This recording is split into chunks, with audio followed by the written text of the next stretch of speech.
Hello, welcome to Post Colonial Space. I'm Masood Raja, and you might have noticed I've been quiet for quite a few days and I have not uploaded any new videos. And the reason for that, of course, is that I've been dealing with some personal issues and have been in this deep reflective mode, and part of it is about just thinking of what we do in the world, right? What our responsibilities are to others. And I always think about these topics. So I thought today I'll just ramble about my reflections, not geared towards a didactic purpose or explaining a concept of theory, but just, life as it is, as we all live it. And I've learned through experience of having lived, right, for 56 years, that a lot of time we find life to be hard, but we don't realize that it's we human beings who make life hard for each other through acts of unkindness, ungenerosity. And if we acknowledge that we humans create the world in which we live, that teaches us that we have the power to shape it, to make it into a kinder, gentler, compassionate world. And it doesn't take long, or it doesn't take a lot of work if we all come together and incrementally in our little silos of self reach out to the person next to us. It can have a huge transformative impact. So while you're studying and getting your degrees and writing and building your careers, right, what would it that I would like you to keep in mind, right? That 10 years, 20 years from now, if you look back at the path that you have taken to where you are, right, ask yourself, how many selves in that journey did you dismantle, hurt, or destroy accidentally, right? Or intentionally? And if you're one of those lucky ones who can look back and say, I have lived my life at least without intentionally causing harm to others, then remember you have lived a meaningful life. The career that you've achieved may not be spectacular, but it does not involve exploitation of others, right? Harming of others, hurting of others. You should take pride on that.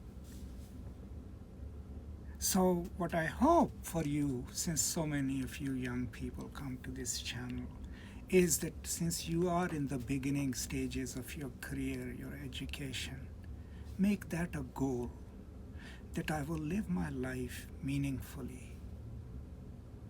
But I will live in a way that if I excel, it is not at the cost of someone else. That if I rise in my profession, it is in solidarity with others, in love with others, maybe sometimes in competition with others, but never at someone else's cost. Because eventually, when all is done, that is what you will think about. That will be your true value to you, no matter how others think of you. Now, why am I saying all this, right? Maybe I'm at a point in my life where I reflect more, not about the future, but the kind of life that I've lived. Maybe I dwell on things I could have done differently. Maybe I have those regrets, right? And there is no harm in having those regrets if you let them guide your conduct in the present, right? So if you have transgressed, if you have hurt someone, the best way of undoing it, of course, other than apologizing to those people, is to go and do some good in the world, to help others, help them succeed, right? Help them become better. And I've noticed that always gives me peace. The ability to share myself and what I have with others gives me peace.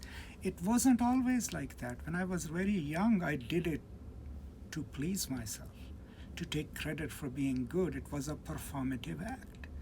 But I don't know how, but at a certain point in my life, it became me, or I became it. And I think that's how so many of the selves are created.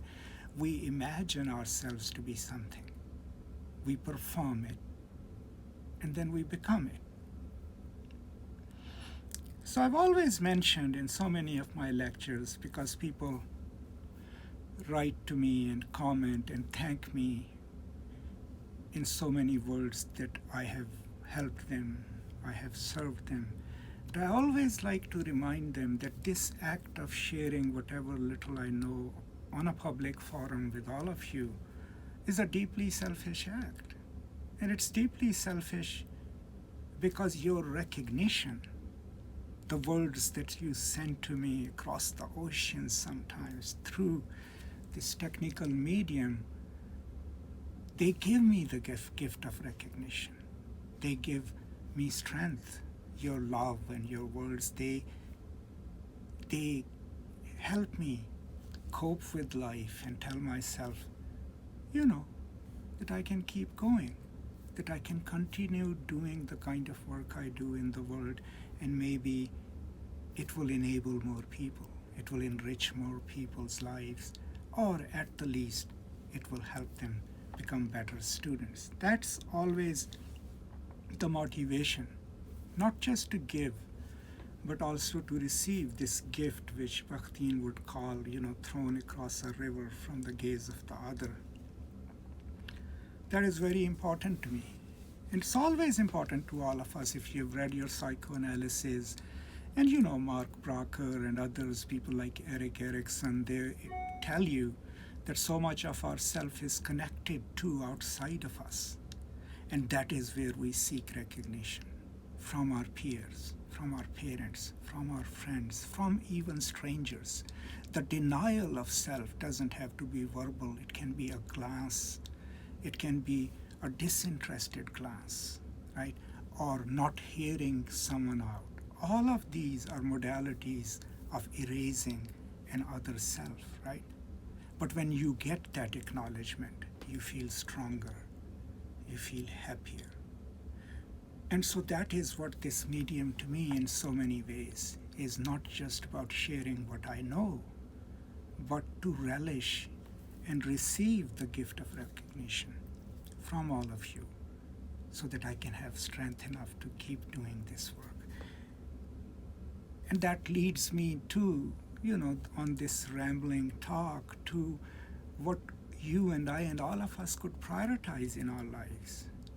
And that is to constantly give as much as we can to others, right? But also to not withhold recognition from others. May it be your sister, your spouse, your friend, your student, your teacher. If you feel that they have done something for you, reach out and tell them that they have done something for you. If you think it's not appropriate at a certain moment because of the power dynamic, fine, wait until you finish the class and you're on your way, and send that teacher a message that his or her class meant something to you. Send that server a message that the way he or she served you in a restaurant meant something to you. There are material ways of expressing that, but sometimes it doesn't even take money. It just takes a kind word, a thank you.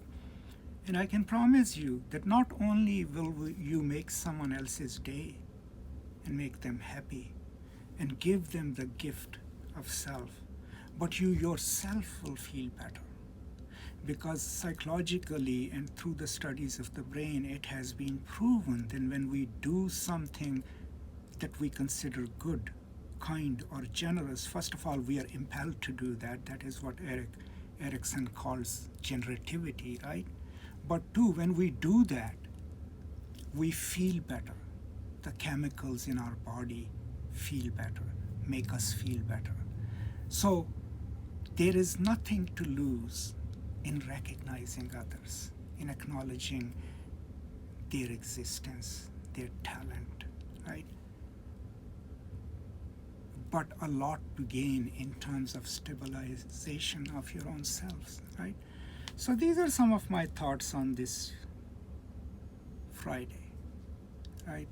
I thought I should just share it, random as they are, because sometimes it's okay to not talk about literary theory and politics and how to read a text, but just how we feel and why we feel and how do we live in this world and why does it matter to continue striving to live a better life.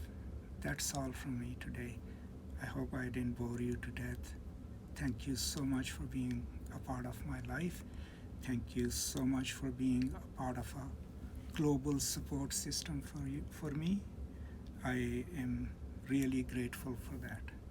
I will now see you next time, maybe on some other topic. Please take care of each other, stay safe, and as always, peace and love.